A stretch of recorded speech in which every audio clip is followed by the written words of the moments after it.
ustedes quieran compartir conmigo.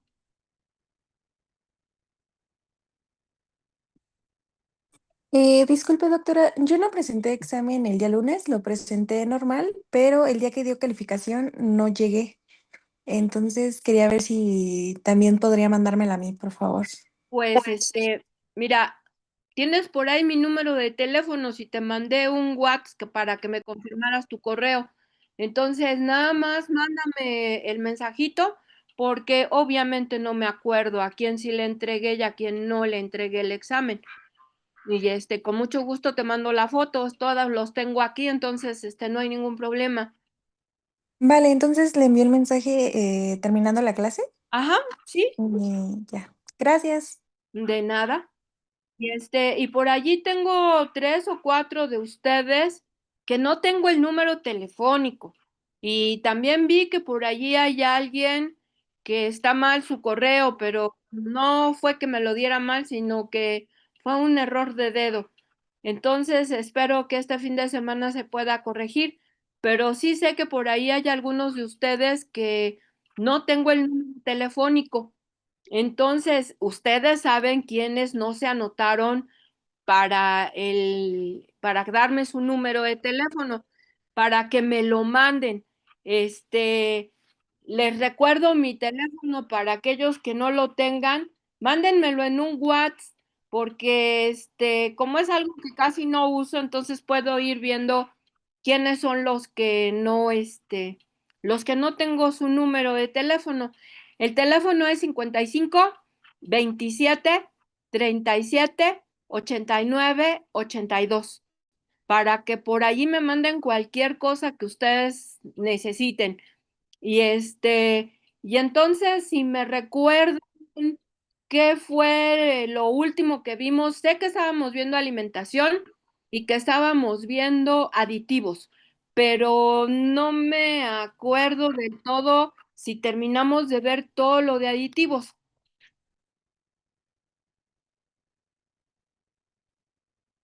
A ver, busquen el su cuaderno. Lo de aditivos se refiere a subproductos porque lo vimos No, como, no, bueno, acuérdate que habíamos hablado de lo que eran fuentes de energía, que obviamente incluían los subproductos. Habíamos entonces hablado ahí de nos las fuentes de quedamos. proteína. Después hablamos de vitaminas y minerales, ¿o no? No, eso ya no. Bueno, yo lo último que tengo es lo de subproductos.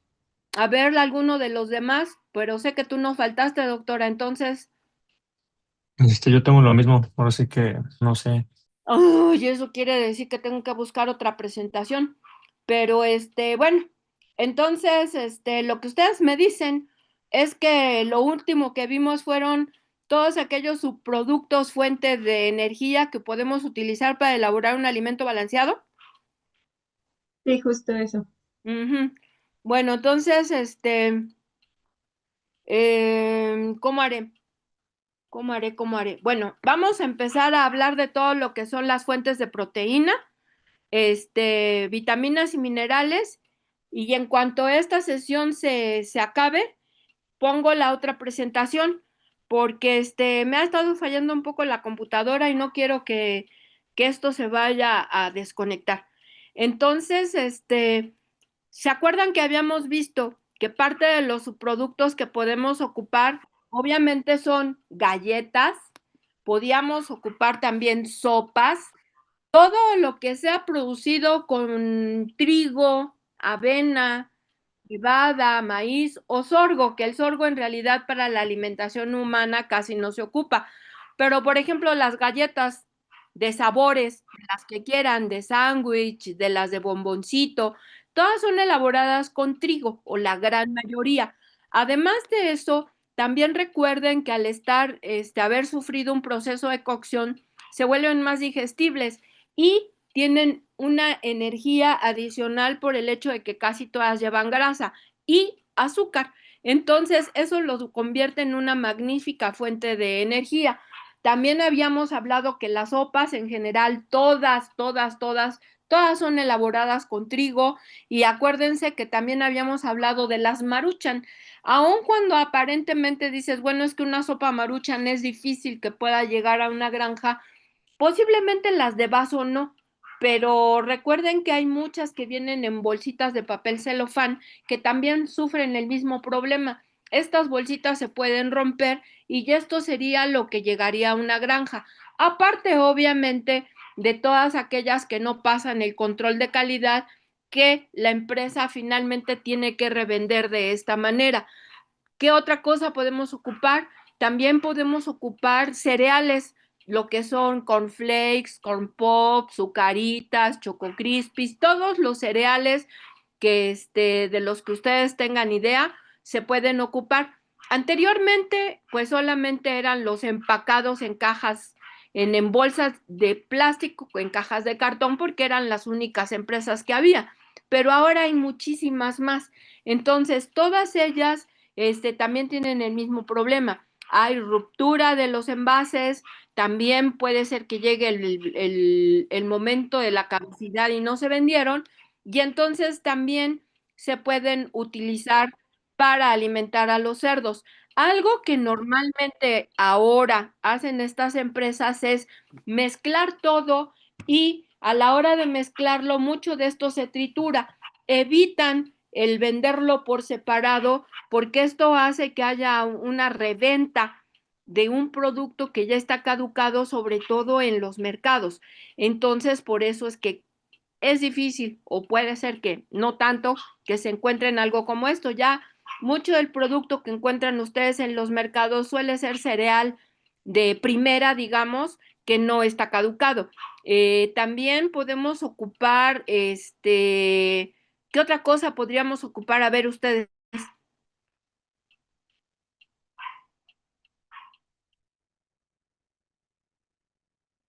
Pues se había mencionado que tortillas Ajá. o tostadas. Tortillas, mm, obviamente tortillas secas, podemos ocupar tostadas, totopos, estas, pues, como tostaditas que se ocupan para los nachos, las tiritas para la sopa de tortilla. En general, todas las tortillas se pueden ocupar. Algo que no podemos ocupar, obviamente, es una tortilla fresca porque tiene demasiada humedad, pero si toda esta tortilla ya está seca, no tiene ningún problema. Recuerden que la tortilla hay que molerla para utilizarla. En general se dice que de todos estos productos de los que estamos hablando, subproductos, no deberíamos de ocupar más allá del 20 a 30%. Acuérdense que también el pan en general se puede ocupar el pan seco. Acuérdense que ya habíamos hablado de que el pan húmedo, este que viene empacado, no deberían ustedes de comprarlos porque es un pan que rápidamente se echa a perder y ustedes están pagando por humedad algo que deberían de estar pagando seco. Entonces, todo el pan que ustedes compren, ya sea Bimbo, sea de La Esperanza, de lo que sea, tendría que venir seco para que a ustedes les conviniera poderlo utilizar. Y al igual que con la tortilla, normalmente hay quien dice, bueno, es que a mí me sale, el otro día un cliente me dijo, yo compro la tortilla o me la venden a 2 pesos. Y entonces, pues tú dices, híjole, pues está baratísima, ¿no? Porque si ya está seca y ya nada más lista para molerse, cuando el sorgo a lo mejor está en 6 pesos, pues está saliéndole muy barato.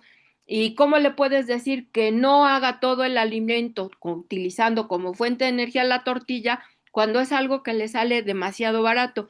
Entonces, hay mucha gente que ocupa solamente tortilla, hay quien ocupa solamente tostadas o una mezcla de ambas, hay también quien ocupa la galleta, pero obviamente si ustedes tienen galleta y cereal, no les conviene utilizarlo al 100, como fuente de energía al 100% porque esto puede tener demasiada grasa. Y acuérdense que el exceso de grasa puede enranciar rápidamente el alimento. Entonces, mientras sea tortilla o tostada, no hay ningún problema. También acuérdense que habíamos visto que se puede utilizar el harina para tortillas, la de maseca. Está penado por la ley ocuparlo para alimentar a los animales, pero sí llega a llegar a las granjas un producto como este. Este sí, recuerden que solamente podríamos ocupar entre el 20 y el 30%, al igual que de cualquier otra harina, como podría ser harina de trigo, harina de arroz, la harina para hot cakes, porque es algo completamente polvo, talco. Y si ustedes quieren ocuparlo como únicamente una fuente de energía, se van a encontrar que no lo pueden mezclar. Supongamos que al final sí lo pudieron mezclar. Resulta que el cerdo, al no tener ese cierto grosero de la partícula del sorgo o del maíz, la motilidad intestinal aumenta, no hay absorción de nutrientes y hay diarrea. Es por eso que no se debe de ocupar más allá de este porcentaje. ¿Qué otra cosa podríamos utilizar como un subproducto fuente de energía? Algo obviamente que se pueda mezclar en una revolvedora.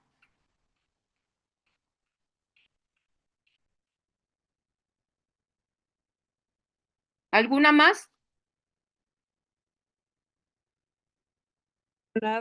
Que los pasteles.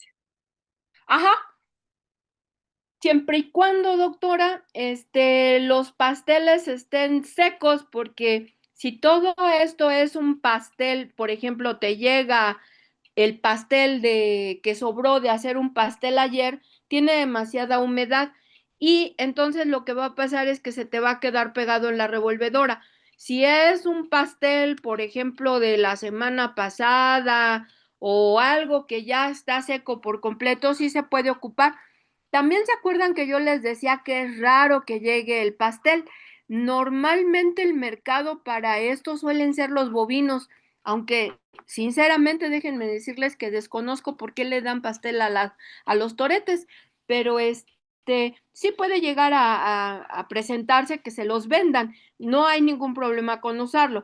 Si el pastel viene fresco y ya es mucho, entonces a ustedes no les va a convenir ponerlo a secar, pero lo pueden poner directamente en el comedero del puerco. Si es algo que ya viene seco, entonces se puede utilizar mejor porque ustedes pueden utilizarlo para fabricar alimento balanceado. También se acuerdan que les había yo dicho algo sobre la base de las pizzas. Si estas bases de las pizzas son de estas que están precocidas, que no tienen nada, se pueden incluso meter al molino para molerlo y utilizarlo como una fuente de energía. Si es algo que no viene en esa forma, entonces no podemos ocuparlo para hacer un alimento balanceado. ¿Qué otra cosa?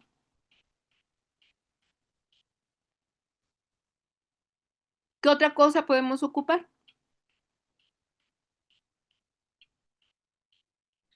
También mencionó que las habas. ¿Las habas? No, yo creo que no. Yo creo que fue alguno de tus compañeros que habló sobre las habas. Mira, en general, todo lo que sería una leguminosa, en realidad no es una maravillosa fuente de energía, pero además, pues, ¿cuánto te cuesta un kilo de habas? Se sale fuera de la realidad, así como quien luego me pone en un examen que pueden utilizar arroz. No es que no se pueda utilizar, el problema es que si sacamos los costos, ¿cuánto te cuesta utilizar algo como eso? Sí he tenido por ahí algunos de tus compañeros que que por ejemplo tienen habas porque no las pudieron comercializar o por alguna razón, pero si están frescas, tú no las puedes utilizar para hacer ningún alimento, las tendrías que poner directamente en el comedero de los animales y obviamente no te sirve para elaborar un alimento balanceado. Entonces, hay que tener aun cuando sabemos que hay muchas cosas que se pueden utilizar, como por ejemplo el garbanzo o cosas así, pues son cosas carísimas como para que ustedes lo ocupen para elaborar un alimento balanceado. Siempre tienen que sacarle la cuenta a lo que les están vendiendo para que sepan si lo van a comprar o no. Es como si me dijeran ahorita, bueno, vamos a ocupar cebada. Acuérdense que casi que toda la cebada que se siembra es una cebada cervecera. Entonces el precio de garantía internacional es muchísimo más alto que los 6 pesos que pueda tener un sorgo.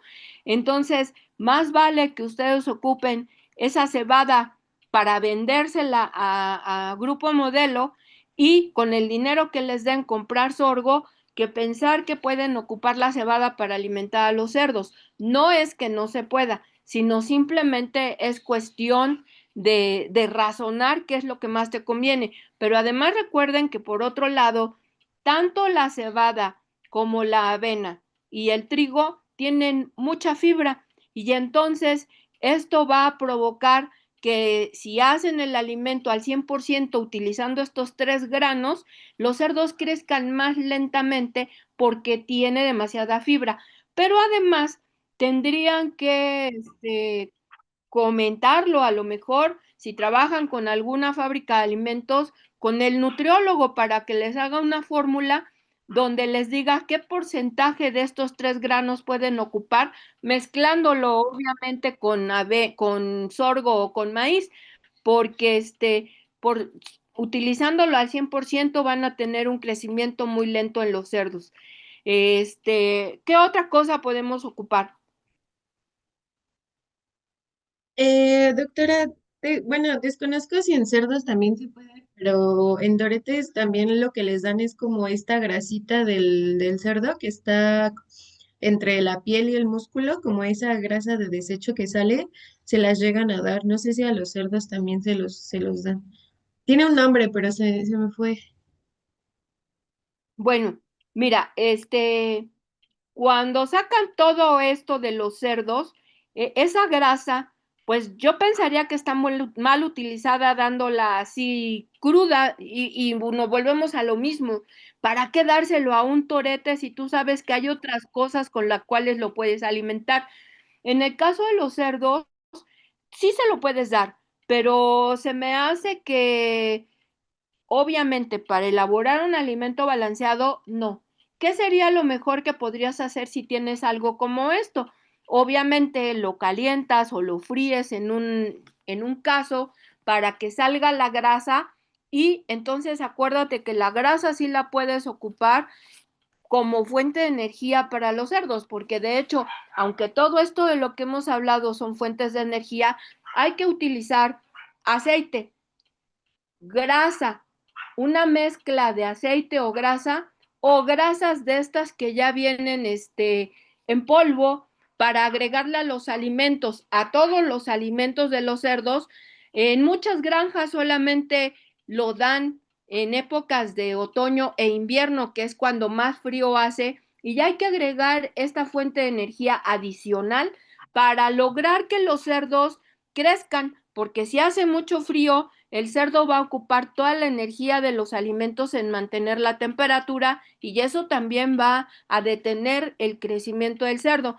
Entonces, si tú le agregas esta energía extra, esta energía es la que ocupa para mantener el calor, más aparte que tú mejores, ya sabes, el medio ambiente, de ahí que siempre recordemos que hay multifactores que afectan todo esto para para, para asegurarte que los cerdos tienen un mejor medio ambiente.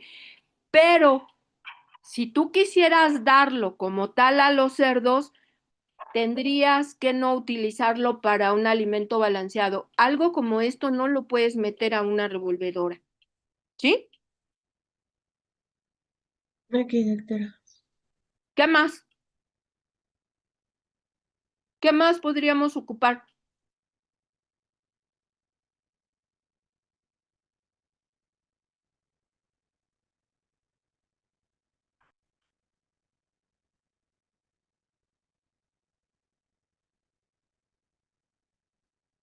¿Nada?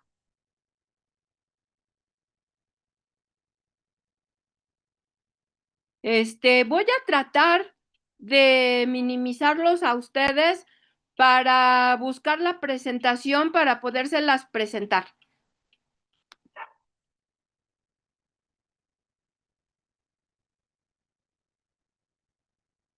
Lo siguiente que tenemos que ver, obviamente, son las fuentes de proteína.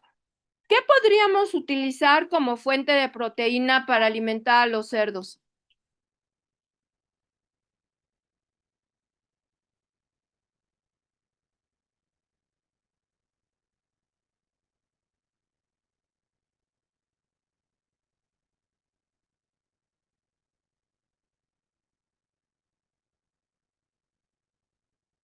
A ver, muchachos, ¿qué podemos utilizar como fuentes de energía, perdón, de proteína para alimentar a los cerdos?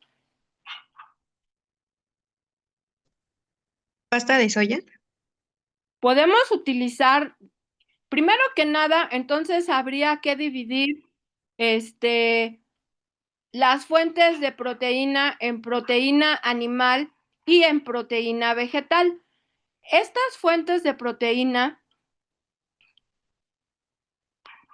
obviamente se ocupan de manera diferente, pero entonces sí, como una fuente de proteína vegetal, tendríamos que hablar de, ustedes me dicen si se ve o no, porque desde ayer me está dando problemas la computadora.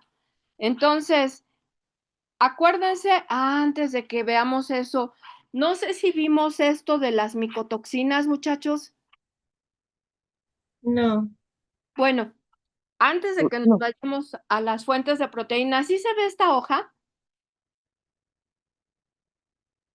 Sí se no ve, en pero no lejos. presentación. ¿Se ve o Sí no? se ve. Sí, pero no se alcanza a leer. Pues entonces, no hay man. Es que les digo que desde ayer no sé por qué no.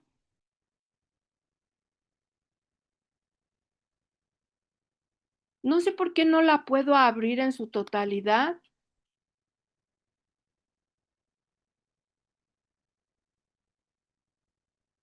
No es ahí donde dice visualización.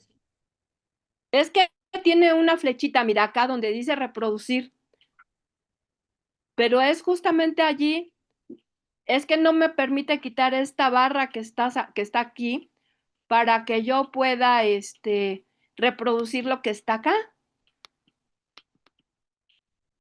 Pero a ver, vamos a darle en visualizar a ver si no meto la pata, doctora, por tu culpa. Tendré que darle en solo Sí, solo diapositiva. diapositiva. A Ajá. ver, bueno, gracias. Entonces, puede ser que no se vea muy bien, pero si puedo, le tomo una foto porque no tengo aquí ese manual para que ustedes puedan ver estas micotoxinas. Algo que tienen que tener presente es que todos los granos, desde la mata, están contaminados con hongos. Todos estos hongos producen micotoxinas. Estas micotoxinas afectan de diferente manera a los cerdos. No nos vamos a dar cuenta que tenemos un problema de micotoxinas, sino hasta que los cerdos tengan muchas semanas de estar comiendo el alimento con un grano contaminado. Estos cuadros se suelen presentar ya cuando superan partes por millón o por billón y primero cuando empiezan ustedes a alimentar a un cerdo con un grano contaminado, van a encontrar que las primeras semanas no pasa nada. ¿Por qué? Porque el organismo detoxica todo esto. ¿En dónde? En el hígado. Entonces, todo funciona más o menos normalmente. Pero llega el momento en que es tanta la cantidad y se ha estado acumulando día con día que el hígado dice yo ya tiro la toalla y además empieza a haber una lesión hepática precisamente producido por estas micotoxinas. Yo he estado presente en más de una tesis en donde se utilizan micotoxinas en dosis letales para acelerar la presencia del cuadro y poder ver la sintomatología. Algo de lo primero que va a pasar es que ustedes van a empezar a tener problemas en la granja y lo van a asociar sobre todo con algunas enfermedades como PIRS.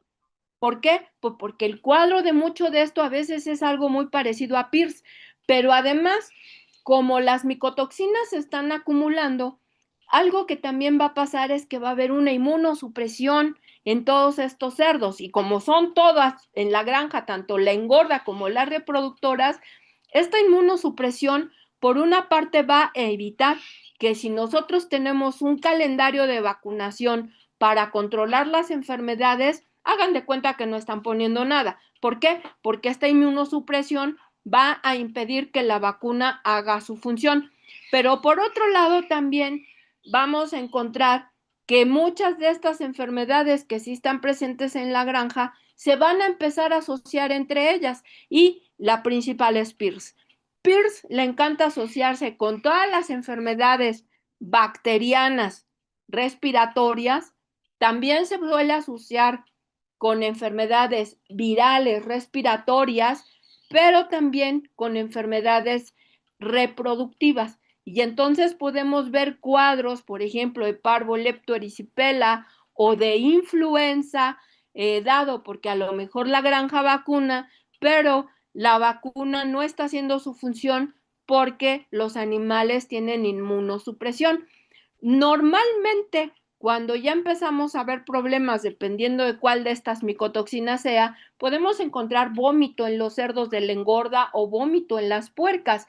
Días comen, días no comen, asociado sobre todo por alguna de estas toxinas que le da un muy mal sabor al grano y obviamente al alimento. También vamos a encontrar que tenemos repeticiones y podemos tener abortos en las puercas. Las repeticiones, pues tienes una puerca ninfómana, ¿no? Repite, repite, repite y repite, dado por esta razón, porque algunas de estas micotoxinas producen un exceso de estrógenos. Y al final, cuando ya tienen muchas semanas con pequeños problemas que van aumentando, digamos que lo último que puede llegar a pasar es que tengan prolapsos rectales, prolapsos uterinos y que las cerdas que van a entrar a la maternidad vayan con la ubre demasiado edematizada.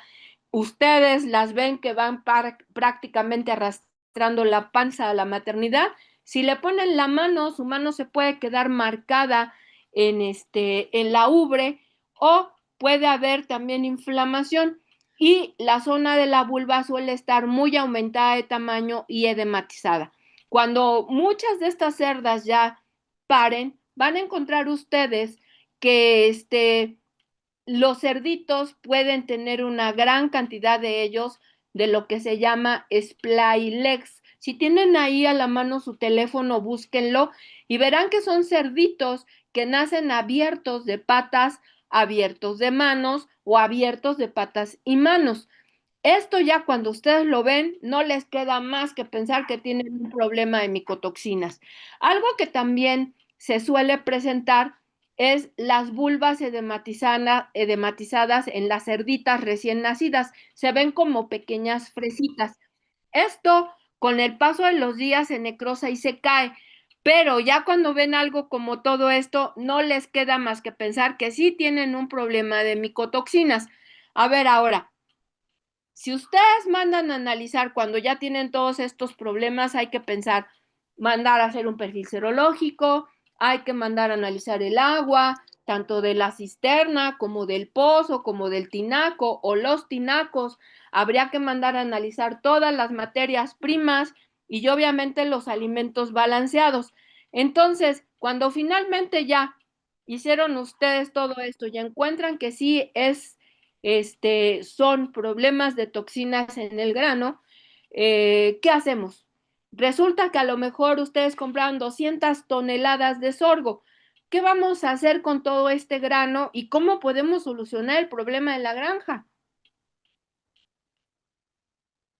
A ver, muchachos, ¿qué se les ocurre? Yo había escuchado que se puede mezclar con una mayor cantidad de un alimento que no esté contaminado. Sí, nosotros podríamos intentar utilizar grano contaminado con un grano. Si estamos hablando de que casi todos los granos o en general en todos los granos pueden crecer hongos, tendríamos que pensar a lo mejor en un maíz que a diferencia de lo que pasa con el sorgo que se corta en la mata verde, acuérdense cómo es la planta del sorgo. No, ya no me permite. Entonces, lo que ustedes podrían hacer es utilizar maíz. Podríamos ocupar un 90% de este grano contaminado con un 10% de un grano aparentemente sin problema y mandar a analizarlo. Podemos encontrar que la cantidad de toxinas que tiene esto sea tan alta que no sea apta para el consumo de los cerdos. Y podemos entonces empezar a hacer una mezcla de 90 del grano contaminado con 10 bueno, 80 con 20, 70. Se pueden encontrar ustedes que utilizando un 10% del grano contaminado con 90% de otro grano, de todas maneras estén sobrepasando el límite tolerado de micotoxinas. Esto indica que es un grano muy contaminado y que tendrían ustedes que no utilizarlo con los cerdos. El problema de las micotoxinas no es el hongo. Sabemos que va a crecer el hongo y el hongo es el que va a producir estas toxinas. El problema son las toxinas. Nosotros podemos matar al hongo, pero a las toxinas las podemos matar.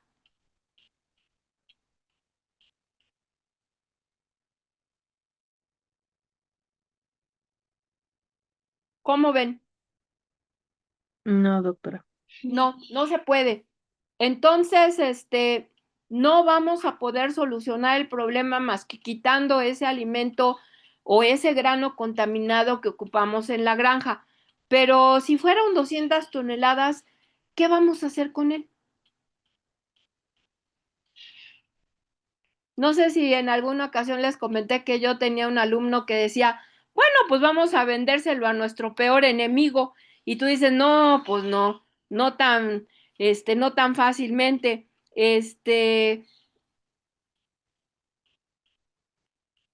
Entonces, no, en realidad no podemos, nosotros nadie nos lo va a comprar porque desde el momento en que tú estás ofreciendo algo como esto, te van a decir, ¿y por qué? ¿Y cómo por qué? Entonces, es difícil, pero ¿qué podemos hacer? A ver, díganme, denme, algunas alternativas de qué podemos hacer, porque si son 200 toneladas, quiere decir que tenemos mucho dinero invertido ahí.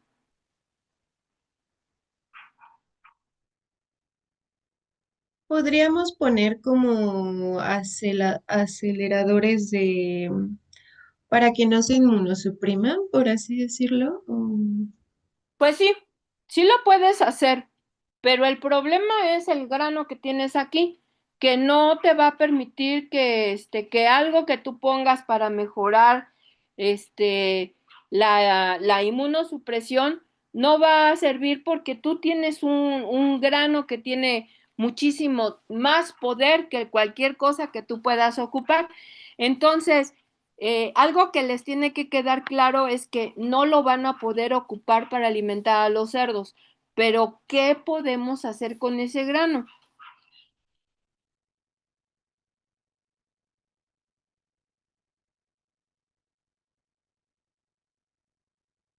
Nadie.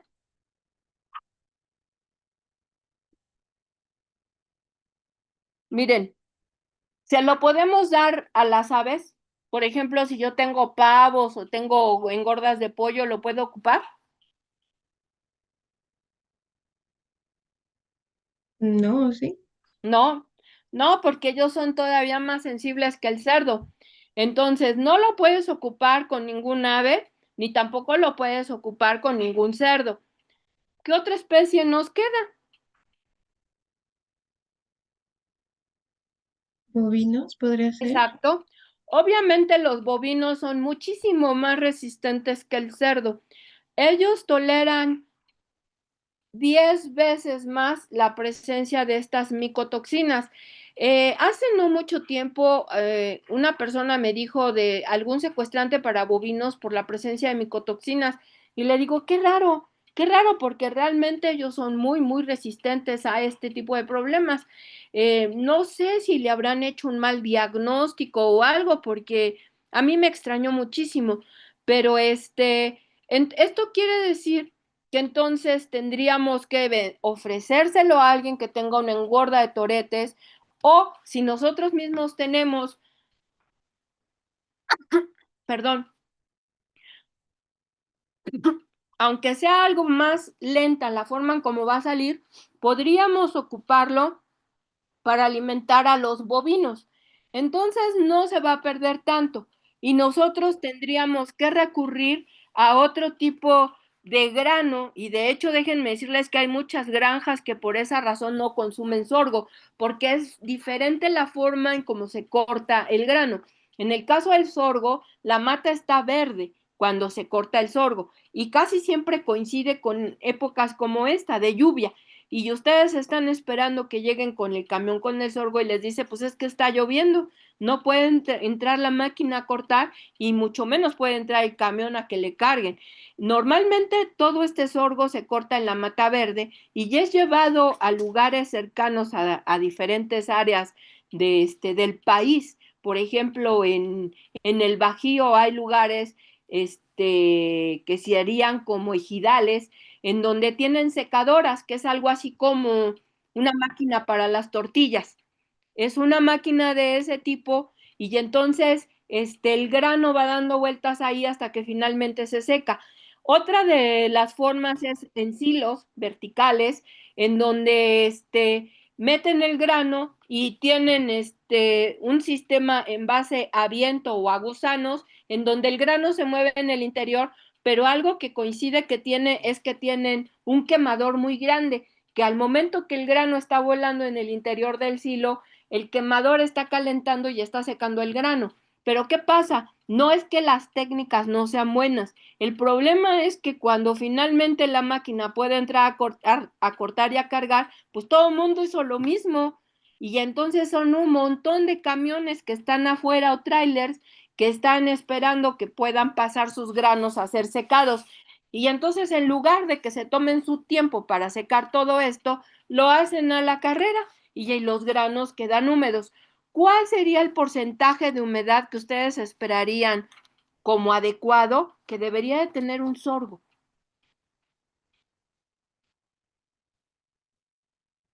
¿No más del 20%? El 20, doctora, es mucho. Es mucho para un grano que debería estar completamente seco. ¿10%? Debería de tener menos del 10%. Pero a veces te encuentras, hay algunos medidores rápidos de humedad en donde cuando llega el camión, han visto la lanceta que se utiliza para tomar muestras, que es una cosa gruesa que tiene una punta y ya es pesado porque ha de ser como de latón, yo creo. Entonces ustedes la lanzan y se hunde en el camión y giran una parte sobre otra y entonces se abren diferentes huecos a lo largo de toda la lanceta y pueden tomar muestras. Si es algo que viene húmedo, las partes de abajo son las que vienen más húmedas que las de arriba, porque las de arriba tuvieron oportunidad de secarse con el medio ambiente. Entonces, una vez que ustedes toman la muestra, pueden ocupar alguno de estos medidores rápidos de humedad que les mide la humedad en más de un grano. Ustedes simplemente mueven el reloj para que lo pongan en sorgo y les va a decir más o menos cuánto tiene. Pero un grano que tiene arriba del 10% y mientras más arriba de esto tenga, es un grano que viene húmedo y ustedes están pagando por agua. Pero aparte de eso, van a empezar a tener el problema de que es un grano donde siguen creciendo